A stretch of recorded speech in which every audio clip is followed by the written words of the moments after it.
Buenos días. Buenos días. Buenos días. Buenos días. Buenos días. Buenos días. Hola, buenos días. ¿Cómo están? Hola, buenos días. Buenas tardes para mí desde España. Hola. Bueno, pues vamos a ir empezando. Estamos muy contentos con este webinar. Además, fue muy convocatoria. Tenemos más de 80 registrados. Esperamos que ojalá al menos la mitad logren sumarse, si no, lo verán después. Este es un tema muy importante. Voy a empezar, tal vez acá no todos nos conocemos y no he tenido la oportunidad de conocerlo. Soy Juan Sebastián Pacheco, soy el gerente del NAB Colombia. El NAB es el Consejo Asesor Nacional de Inversión de Impacto que tenemos en Colombia para promover estratégicamente la inversión de impacto en el país, entendida como inversión de impacto, un enfoque de inversión que busca intencionalmente generar retornos financieros y contribuir en solucionar problemas sociales o ambientales. Digamos que uno de los grandes retos que hay hoy a nivel global tiene que ver con cómo movilizamos capital privado a mayor escala hacia la solución de los problemas sociales o ambientales. Y por eso este webinar es muy importante para nosotros. El NAB de Inglaterra ha hecho, digamos, ha liderado muchas de las cosas que hoy hay en el mundo de inversión de impacto y hizo, digamos, que esta aproximación a una inversión de impacto con enfoque territorial y es lo que hoy nos convoca como una alternativa y una propuesta para movilizar capital de los fondos de pensiones en vehículos que puedan generar un alto impacto social y ambiental. Tenemos, la conversación va a ser en inglés, tenemos traducción en español. Ahí abajo encuentran un botón que dice interpretación. Para oír en español deben seleccionar la opción en español. So let me introduce you to Sarah Teacher from the UK NAB. She's one of the who leads the UK NAB and who is promoting impact investment in UK, but as well in the world. UK NAB is one of the biggest reference in impact investing, and UK is where it born, basically. So Sarah, it's a pleasure to have you here. We are really excited with this webinar and to learn about this approach to place-based impact investment. So acerca de la inversión de impacto. La audiencia es tuya. Gracias, muchas gracias. Y espero que disfruten todos este webinar. Y bueno, las invito a que permanezcan con nosotros. Sé que van a surgir muchas preguntas porque tenemos un plan estratégico para promover esos vehículos en Colombia. Gracias. Hola para todos y gracias Juan y gracias Ana María por permitirme estar acá. Es realmente un placer estar como invitada por una organización internacional, en este caso Colombia. Así que hoy voy a hablar acerca de lo que Juan acaba de mencionar, esos impactos que el capital de inversión puede generar socialmente para poder mover el dinero hacia lugares que han tenido grandes periodos de tiempo o tal vez nunca han recibido este tipo de inversiones. Así que hoy voy a hablar como en 5 secciones, como Juan lo dijo, va a ser algo hermoso tener las preguntas que ustedes quieran hacer para tener una discusión en vivo.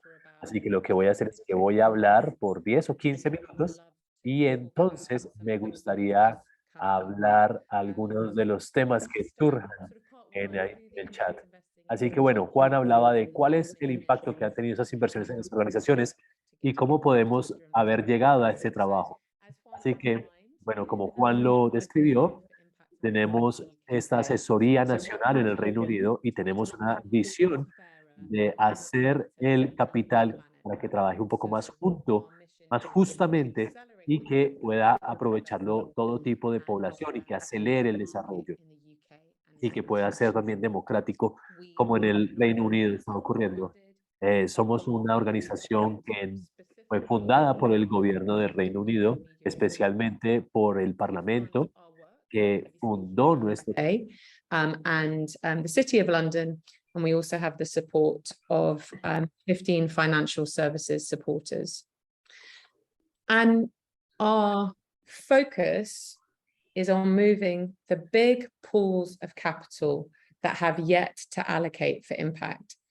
And the definition that we align behind at the Impact Investing Institute, and I imagine the Colombian NAB does too, is the Global Impact Investing Network's definition of impact investing. That's investments with the intention to deliver positive, measurable social and environmental impact alongside a financial return. So impact-led capital that is accountable to the impacts it's delivering through measurement. So we're trying to get the big pools of capital that haven't allocated to start allocating. And one of the big targets for us in the UK is pension funds, which again, I'm sure is very similar in Colombia. So in the UK, there's over £2 trillion worth of assets under management in UK pension funds. And as a result, there's a lot of potential there to deliver for impact investing. And a subcategory of those pension funds for us is a very specific area called the local government pension schemes. So there are local authorities in the UK that employ people that work in children's services and adult services.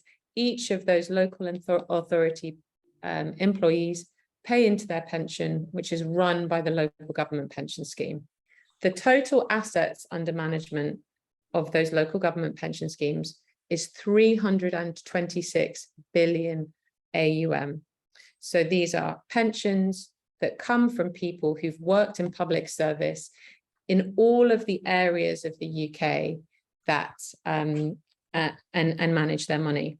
And it was our insight that these local government pension schemes who basically deliver a classic balanced portfolio, invest all of those members' investments in the global capital markets. Very little of it sits in the UK or in the local areas from which those people came.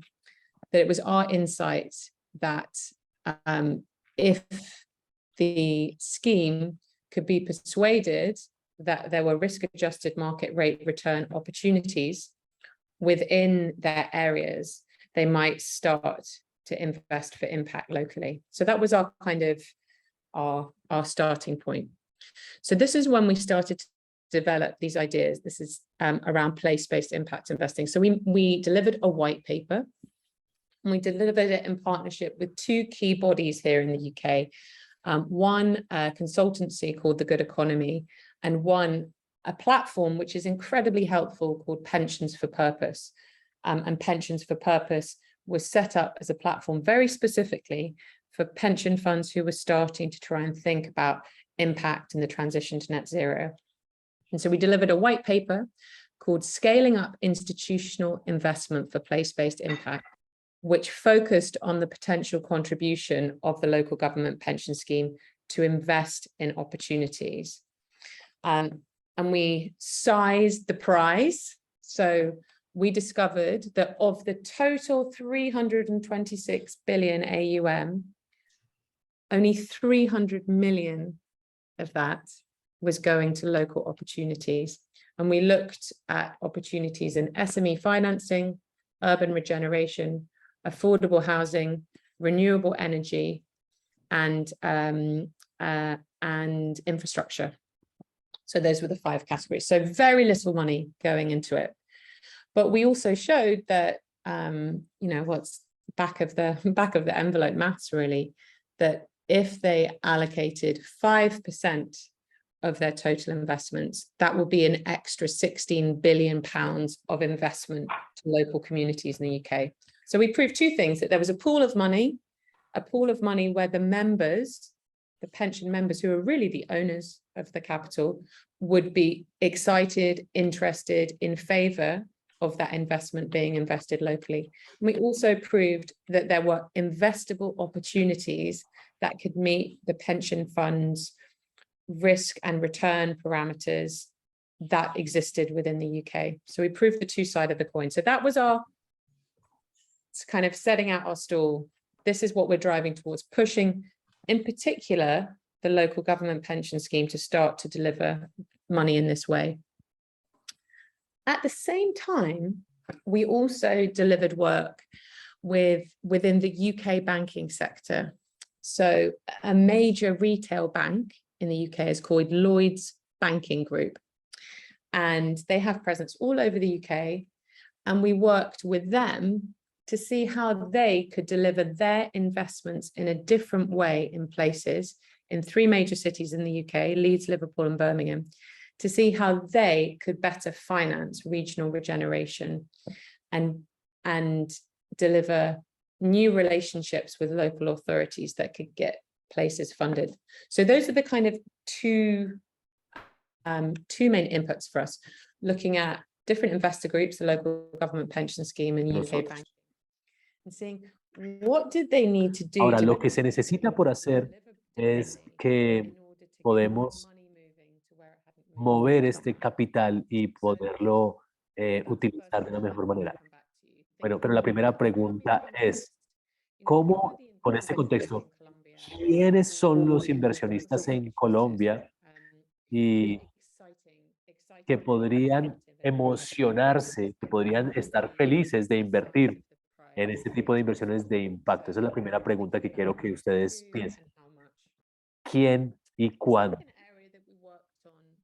La segunda área en la que trabajamos es la tradicional y tiene que estar enfocada en este enfoque de la ubicación para la inversión de impacto.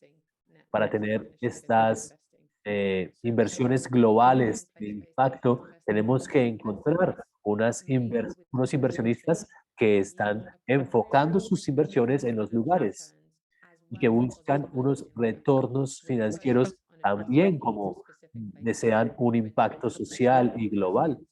Esto tiene que describirse en términos económicos y en términos sociales. Así que, como lo estábamos diciendo, hay oportunidades que puedes producir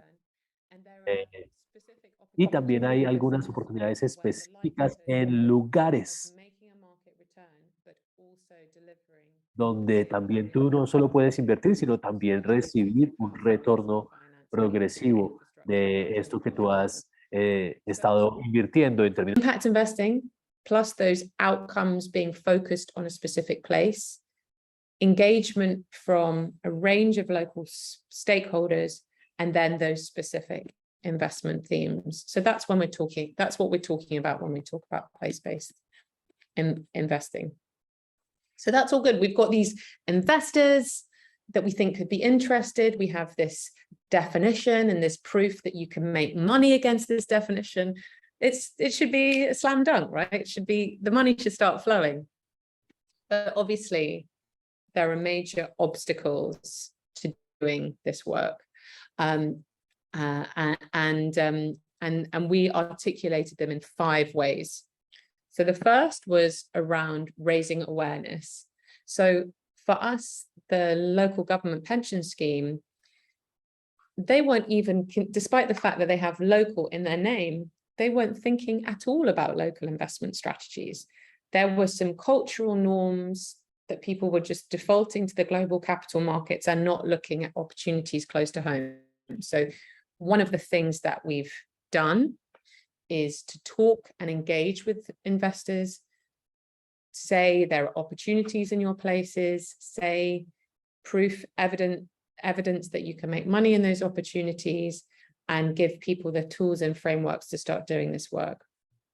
This has included sponsoring a forum run by Pensions for Purpose, so that we have a kind of constant shop window saying, this is what place-based impact investing is, this is how you can get involved, this is why it's relevant to you.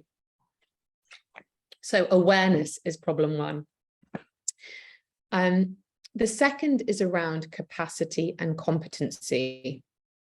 So we found in our work looking at place-based impact investing that there were capacity and competency issues on both sides. So on the investor side, even giant pension schemes would have small teams. The habit is to do big deals, big ticket sizes into easily identified product.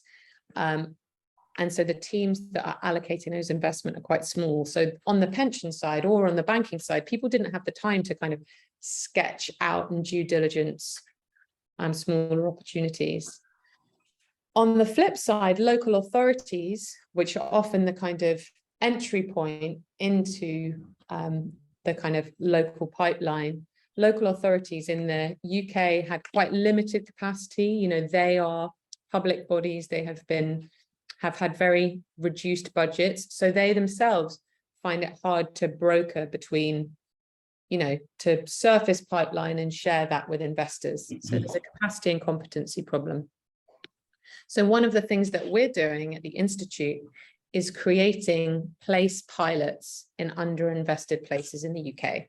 So we're working in Wakefield, which is in the north of London, there you go, that's very London centric. I've revealed myself. In the north of the UK, and creating models to show how can we correct for these capacity and competency issues. So how can we solve for this issue? So we're developing work that responds to that issue. The third area was around the adoption of reporting on place-based impact. In the report, we called this the golden thread. So in the UK, the history of private capital coming into places, particularly delivering public outcomes, has not been without its controversies. So basically, you know, private sectors come in, creamed off opportunities. Tienen relación con algunos inversionistas del sector privado y que están siendo relegados.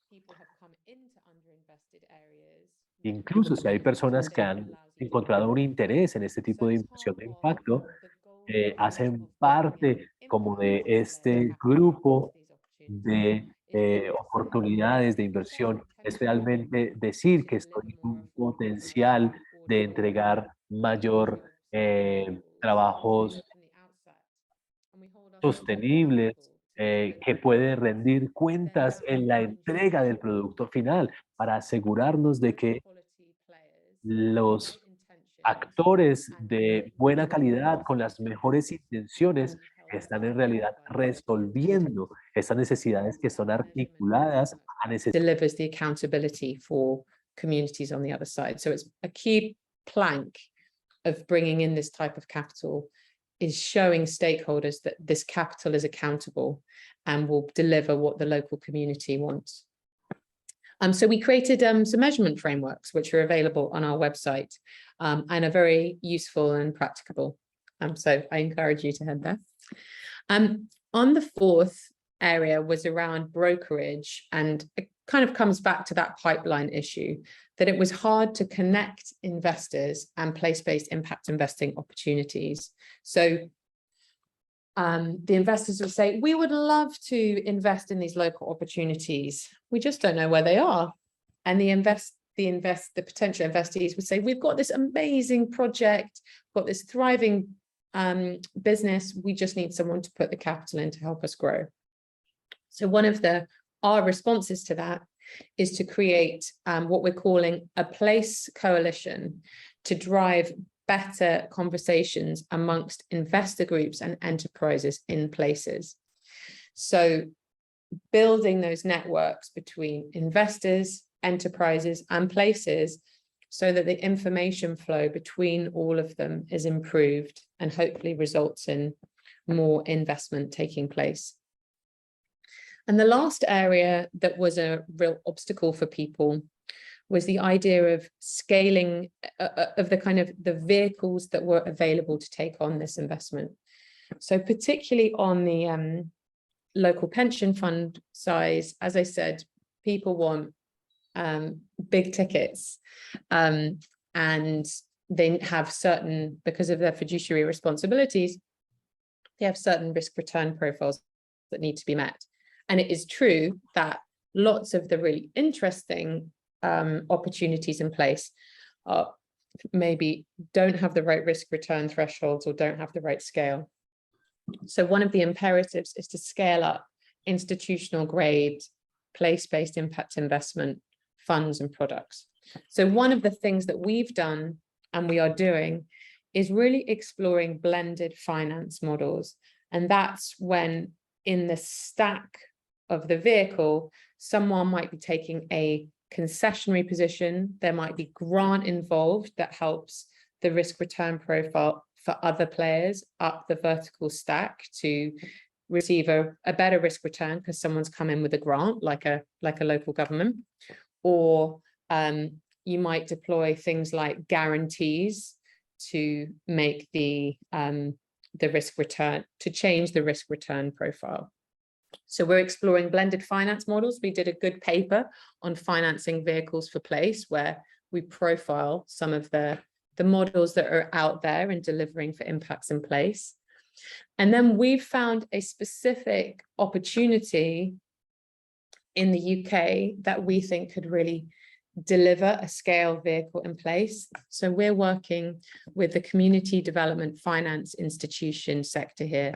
This is a sector which I suppose is sort of the UK equivalent of microfinance, in which the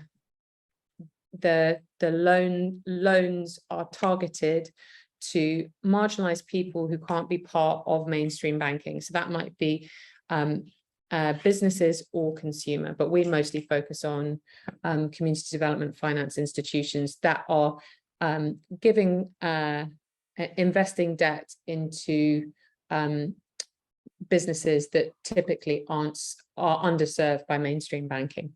And we think that in the US, this is a giant sector, which is often referred to as financial inclusion.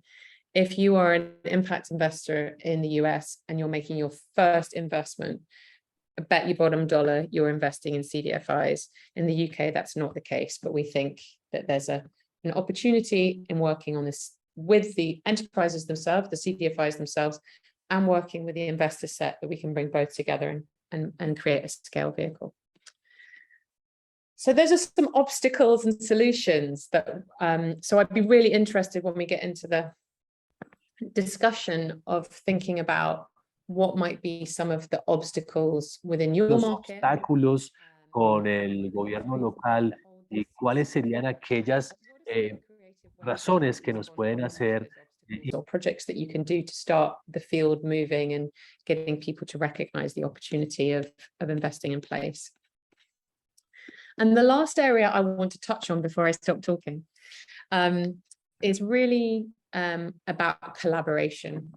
So what's central to place-based impact investing is collaboration between key individuals and groups that have common cause but seldom speak to each other. And this is a really fascinating exercise because when you apply the lens of place, rather than I'm a pension fund, I'm a social enterprise, I'm a social investor, I'm a council, but all of those people might be active in a specific place and have no idea that the other people exist, but have a kind of this shared interest in the development of a place. And just to give you an example, as part of our Wakefield project, we had a kickoff meeting where the head of the local authority, a really wonderful guy called Andrew, had convened 6 local major enterprises in Wakefield. And then there was me and my team from London. So, you know, we didn't know anyone there. And I assumed that everyone in the room, because all of them were running major enterprises in, you know, quite a small town in the UK, I assumed that they would all know each other. It was the first time that all of them had met. So even in that initial meeting, even bringing the local enterprises together, by the end of that meeting, they had surfaced a whole range of opportunities that by clubbing together and thinking collectively about their needs, they could present a more scaled pipeline to potential investors.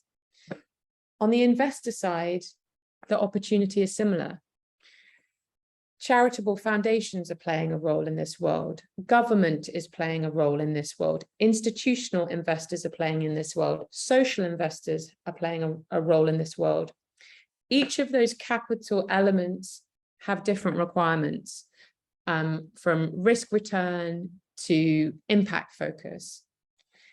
And if they start to talk about their needs, their risk return profile together, in concert with enterprises in places talking together, in concert with a local authority that can present their community vision for a place, you start being able to co-create opportunities that could actually get investment delivered in places that meets the needs of communities, that meets all of these multiple investor needs, and sees promising enterprises get the funding they need.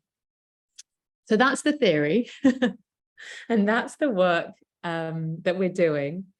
So let me just stop there, because I think it would be great just to hear any reflections from you on what I've just spoken through, and any responses to some of the questions I've raised, which I can re-pollinate as part of this discussion. But let me stop and take any questions or responses to my remarks. Thank you very much. I find it really interesting. I would like to invite you to ask some questions and comments about what Sarah just tell us about this approach for impact investment. And then I have another like key points that I want to set on the table. So please feel free to ask everything you want to know or to go deep about the place-based impact investment.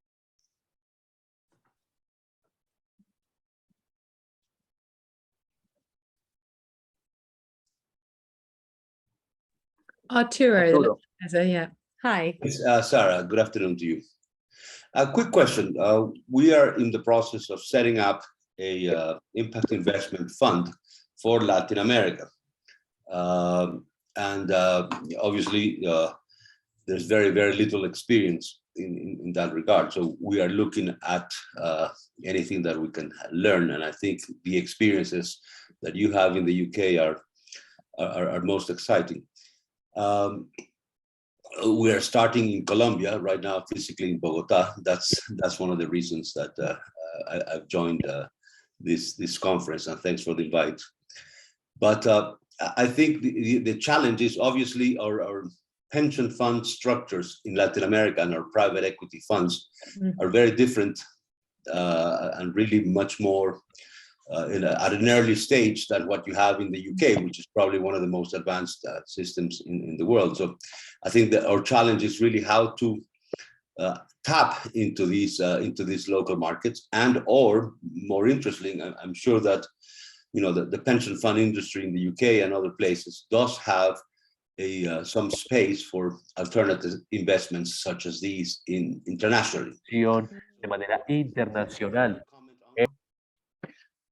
I would love to comment on that. So first of all, you're absolutely right. You'll have a very different investor base. And as I was, I think I was saying to Juan before you guys joined the call, we're incredibly spoiled in the UK National Advisory Board, sitting in the City of London, where lots of mainstream asset management have their headquarters, and they're one of the main centers of global capital markets. And I shouldn't there's lots of assumptions, work that we can do easily because of that proximity.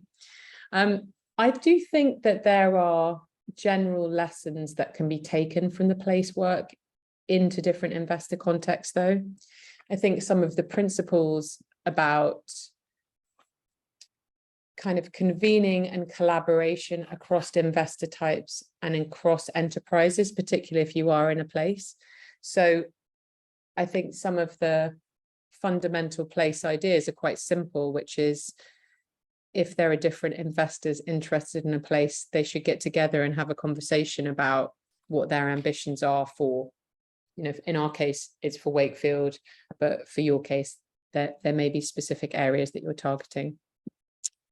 To your other point around our pension funds interested in illiquid investments internationally, well, we have a big program of work on the just transition. So for us, the just transition is the transition to net zero, which also considers socio-economic equity and distribution, and also engages with community voice. So kind of communities shape that. And that program of work it sort of actively solicits interest from asset owners in the UK who are interested in looking at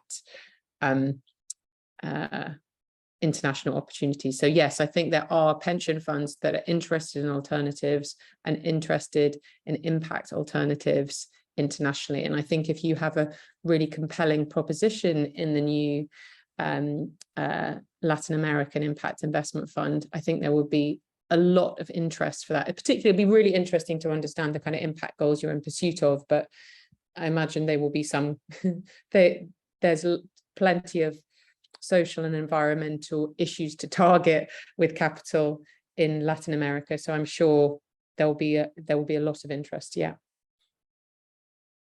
Great, thank you. I see that Natalia has her hand up.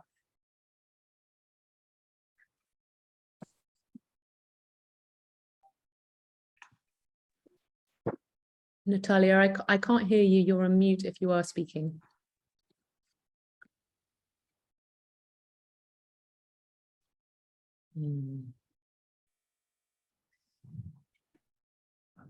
Well, while Natalia explores maybe coming off mute, there's an interesting question here about CDFIs. I guess that there's you know, within the question is from someone called Stevie Smythe Valdez. So thank you, Stevie. They ask, have you had to work with other intermediaries apart from CDFIs? Did they already exist, or did you have to collaborate to develop intermediaries or interest from existing intermediaries? So this is another real benefit of the UK market, where there was a big flowering of policy innovation around 2012. So the UK market has really been in strong development since 2000, but there's been this big moment. So in 2012, the UK government set up a social investment wholesaler called Big Society Capital. And Big Society Capital was set up with £800 million worth of what's called dormant assets. So these were assets that UK banks had on their books, but were unclaimed. So people had died and had a bank account, and no one had claimed those assets. And unbelievably, those all kind of added up to this very significant chunk of money. But the mandate behind the social investment wholesaler Big Society Capital was to build intermediaries, social investment intermediaries. So now in the social investment market, which is more on the concessionary end, so less in the mainstream that I've been talking about, the risk-adjusted market rate return end, but more on the concessionary end, loans to social enterprises or charities, that we now have a really good cluster of well-resourced, well-regarded intermediaries. And those include links that I can certainly share if people would be interested to see them. There's a business called Social Investment Business. There's a business called Social and Sustainable Capital. There's a business called Resonance. And each of these have, they're in effect, you know, boutique managers of social investment product that have really benefited from the wholesale investment and the policy investment of the government in building up that sector. And actually the CDFIs, even though they haven't reached the scale or the resilience of the US sector, they themselves were a kind of, they're a legacy of some policy innovation around the 2000s. I see there's a hand up from Alejandra. Hi, Alejandra. Hi, Sarah. Thank you very much. Really interesting what you just told us. I was just curious to know what types of social projects have been founded, under this model. Have they been, in a specific sector benefiting specific segments of population, or what types of projects? I was curious to know. Thank you very much. Yeah, no, that's a really good question, Alejandra, and thank you for raising it because it really brings it to life. So there are lots of different models, but as I kind of laid out, we found particular opportunities in affordable housing, in renewable energies, in urban regeneration, in infrastructure, and SME financing. So building out new affordable housing units, growing a local business ecosystem. There were lots of community energy examples.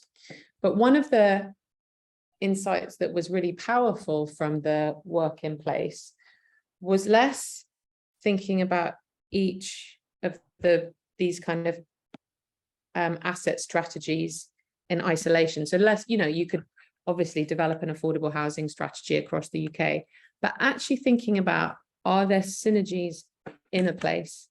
So in the UK, our affordable housing stock is old and crumbling, and also very energy inefficient, and it needs to be fundamentally refurbished in order to transition to net zero. So we need to do a massive energy efficiency program on affordable housing.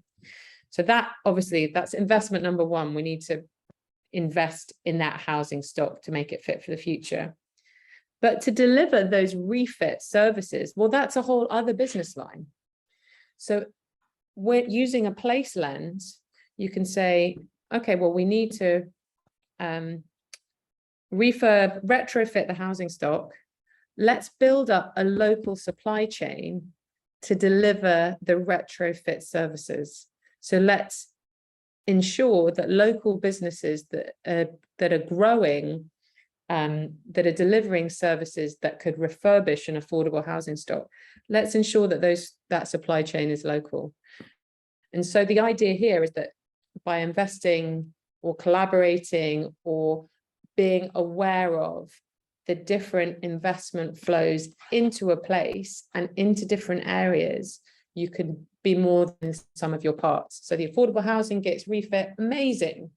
But at the same time, a whole community is lifted because there are good green jobs being locally created that are servicing those properties. So that would be an example. Sarah, I think Natalia is ready. Hi, Natalia. Yes, hi, I'm sorry. I was having trouble with my mic, but I think it's okay. Can you hear me well? I can hear you perfectly. Thank you, Natalia. Thank you. I was about to ask you if we were about to, I'm speaking from Medellin, the second most important city in Colombia after the capital, where we have a very vibrant private sector. A very innovative private sector, and also very connected with the public sector where I work in. So like my question would be, if we were about to explore more about developing a pilot, which ones would be the next steps, the next 2 or 3 steps that we would have to put together or take to start this conversation in Medellin? Well, that's a really great question. And luckily, I have a really simple and clear answer, which is, as a result of the work that we did with Lloyds Banking Group, we created a toolkit about financial institutions partnering with places. So I will send that toolkit. I'm making a note to myself right now. But part of it, I think, is bringing is those investors talking. I mean, the way that we've started off all of these conversations is step one, bringing investors together, the investors that are interested to do something exciting in a place, kind of grounding them in what that might involve and making sure that they would, you know, genuinely on board to do something kind of innovative and interesting, and genuinely understanding what, like, the complexity that's involved. Because let's be clear, this is there is money to be made, but the transaction costs of doing this kind of work are higher than just your typical business as usual commercial investment. It's harder. The results are better for the community, they're better for the place, and ultimately, I think, better for the investor, because over the long term, it builds a quality relationship that will yield more deal flow. But people don't work on 5-year cycles. People tend to work on much shorter time spans. So they have to really interrogate whether they're up for the challenge. But if they are, I think it's about bringing those investors together with those places and having a really structured conversation about, you know, we're here, we're interested to deliver impact-led capital in your place. We're interested to invest behind your priorities. Tell us about the kind of the opportunities that you have in your place. And let's think about creative ways in which we can partner.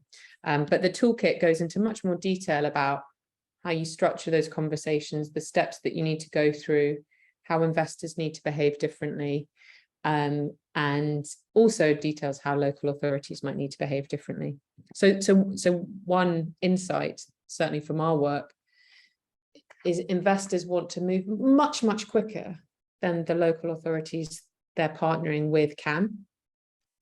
So what can happen is there's a sort of flurry of initial engagement, because it's very easy to have the first conversation and the second conversation.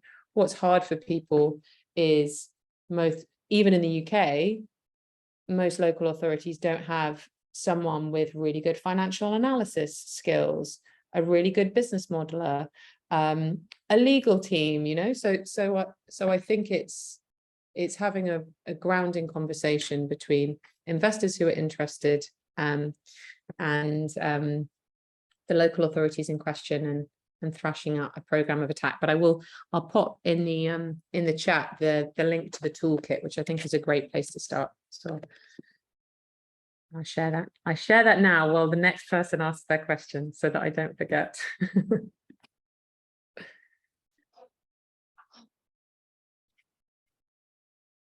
Maybe Daniel, you could go. Yes, thank you. Can you hear me? I can perfectly. Yes, thank you.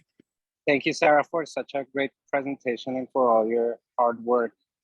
I work at the Open Society Foundations in New York in our refugee protection program, and very much involved in addressing the Venezuelan displacement crisis. And so the UK has the Refugee Transitions Outcomes Fund. Finland has the Koto Social Impact Bond, and there are others to accelerate immigrant inclusion. There's been a big question around refugee investing, and to me, it's mostly about place-based investing. So that's why I appreciate you and this session, because programming for refugees, whether it's for education, health, livelihood opportunities, should include both newcomers and hosts. So it's really about the place, the city that you're investing in. And you might or might not know that Colombia has almost 3 million immigrants who've arrived in the last 5 years, and one of the most welcoming and advanced policies in the world, granting them rights to basically everything except voting. And so do you think that the place-based strategies, and maybe say the top 3 or 5 cities, which are, you know, host around 70 to 80% of the immigrants, could be successful per se? And then do you think that could be attractive to international investors? Thank you, Sarah. I mean, first of all, that's so gratifying to hear that Colombia has a very enlightened response to, people fleeing violence and war and, risk to life. Because I have to say the UK has not covered itself on glory on these issues recently. So I'm sure we could learn a lot from how you're managing the most vulnerable people in the world coming to your country. I'm also working on that. Oh, well, thank goodness. Thank goodness. It's a travesty. Yeah, think of Homes for Ukraine. But anyway, yeah, well, Homes for Ukraine, but anyway, that's Daniel, we can catch up on that offline. But I think what's quite interesting is that the way, I think this is where collaboration between investors is so important. So so for us, because we're really focused at the Institute on bringing mainstream capital into opportunities, into impact-led opportunities, that does tend to be, units of affordable housing, renewable energy type projects, sort of kind of scale capital projects, mainly because we're speaking to a kind of pension audience. But, the whole point around impact investing is it's for, people and planet. And so here, I think really creative partnerships between institutional investors and social investors and foundations can really pull together the best of all three types of capital. So I would really, I think, coming up with a kind of an answer to refugee integration, which pulls on those three capital stacks and brings them together creatively, would be amazing. So, the sort of thing that a pension fund could put money into is a residential property portfolio that favors tenants fleeing violence or something. So there's lots of great impact models here in the UK where property and how it's tenanted is used to deliver an impact. Lots of examples, for example, of women fleeing domestic violence. And there's an absolutely wonderful fund called Women in Safe Houses here in the UK, where basically for every unit, the impact and finance outcomes are in lockstep. Este impacto de la inclusión que se puede generar, es decir, cuando tú violence. So I'm sure you could build that same proposition for refugees. If you're dealing with scale capital, though, you need to think about how can you fund the more human people stuff. So whether that's, language training for refugees so that they can, if they're, coming from Afghanistan to the UK, how can they be upskilled in English, for example, and that would be a kind of charitable foundation program. Or how could they be brought into jobs? There might be a kind of or set up their own businesses or whatever, and that might be a social investment angle. So that's a long way of saying, Daniel, I think using this frame to conceive of an answer for refugees could be really powerful, because you're absolutely right.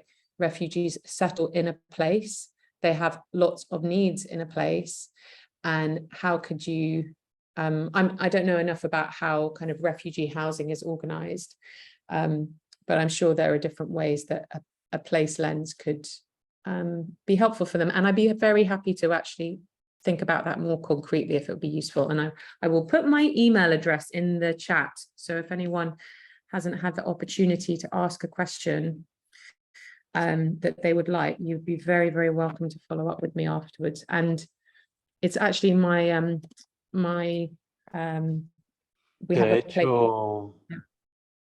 we have a place team at the Institute, so you'd be welcome. Instituto donde ustedes nos pueden alcanzar.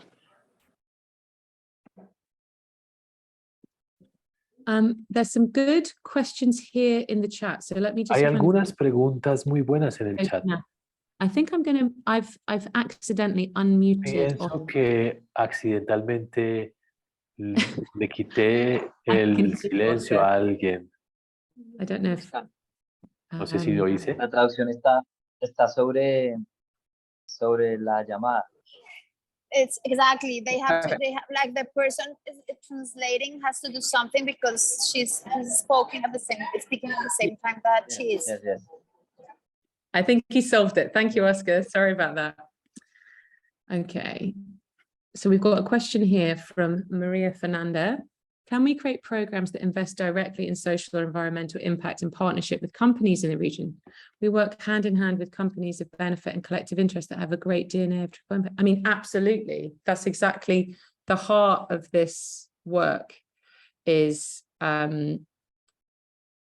mean, that's the heart of this work. So, I mean, it depends what I talked earlier about intermediaries, but of course, there are great opportunities in partnering with companies active in a region. I think, as I said to Arturo, right in answer to that first question, there are lots of general lessons that can be taken about bringing a place-based lens to the work. So understanding that investment lands in a kind of in a geography, and that understanding the kind of the geographic reach of that money can help you build kind of better projects. Ayudar a construir un mejor. With people. Fab. Now there's a question from Karen. From your experience, Karen, en tu experiencia, ¿qué estrategias se pueden collective investment vehicles with the different stakeholders? Well, Karen, what an absolutely brilliant question. I think there are two things here. One is that golden thread of measurement that I mentioned during my visión de oro que he mencionado? Trust is central to this whole agenda, because the private sector coming in and saying we can contribute solutions to social and environmental problems may be treated with some skepticism, because not everyone has acted historically in good faith. So for me, the difference that impact investing can deliver in place is to very clearly say, this is our intention with this investment. We want to improve. De ellas tienen que ver con que tenemos que mejorar las following targets. We are going to support you improve, I don't know, kids' success in school. They're going to stay in school for a year longer. We're going to improve the mortality rate in this area by 5 years, or by setting out their stall and showing their intention and being public about it, and then saying, we will measure our progress during this investment, publish against it, and continue to hold ourselves. Algo que tiene que ver con la política pública. That you can build that trust, because the trust needs to transcend, you know, the person who's originally in the room. So what often happens is you'll have a group of investors who are really excited about this, and they start on this journey, and then the three people leading it, you know, Bob, Mohammed, and Karen, who was completely committed, they leave and they get another job. New people come into role who are non-believers, and the investment kind of gets subverted. People don't care about the impact goals anymore, and the kind of the heart of the initiative dissipates. So the work of the investors is really to find ways that they can proof their commitment for the long term that transcends any one individual. And I think that's principally done by a commitment to an impact goal publicly stated, and a commitment to report against that goal. The other response I have there is also putting community onto the governance of any. Con la comunidad. So actually ensuring that the decision makers on the investment committee have an accountability to the community in which they're investing. So if you're investing in affordable housing in Bogota, let's say, that you could have a residents group who live in the housing that have some kind of voting capability on that investment, really to keep people honest. So there's some really interesting things you can do in terms of governance, measurement, and intention that breed trust because they force accountability. We've got 3 minutes left, so I don't know how you want to. Should we take one more question? Or we may have, yes, you can, Arturo, let me send you the white paper as well. But I think that was all of the questions in the chat. And I don't know, Juan, because we've got 3 minutes to go, if there's anything that you want to share or. Thank you, Sarah. Yes, and thank you very much, all of you, for joining this conversation, because as I said at the beginning, we found it really strategic for the moment and from what we are working right now in Colombia. We have this big challenge to really mobilize private equity at a bigger scale to tackle the social and environmental challenge in Colombia. And this approach in a country as the country where we live, that it's so unequal, and it's, I mean, you have some places in Colombia really similar to some really poor places in Africa, but then you have cities like Bogota or Medellin, that's another, I mean, we are all part of the, I don't know, of the, there are cities that we have a really important development in economics and social. So this approach and how we can deploy the private equity to all around the country, taking in account the competitive advantage of every place in Colombia, should be really interesting. So I do really appreciate we have as well another opportunity because right now there is a law that now the pension funds, in a period of time, they have to invest 3% of their asset under management in private equity funds. And what I think is that there is not big enough funds to deploy this capital. So this approach is as well responding to this opportunity that we have as a country.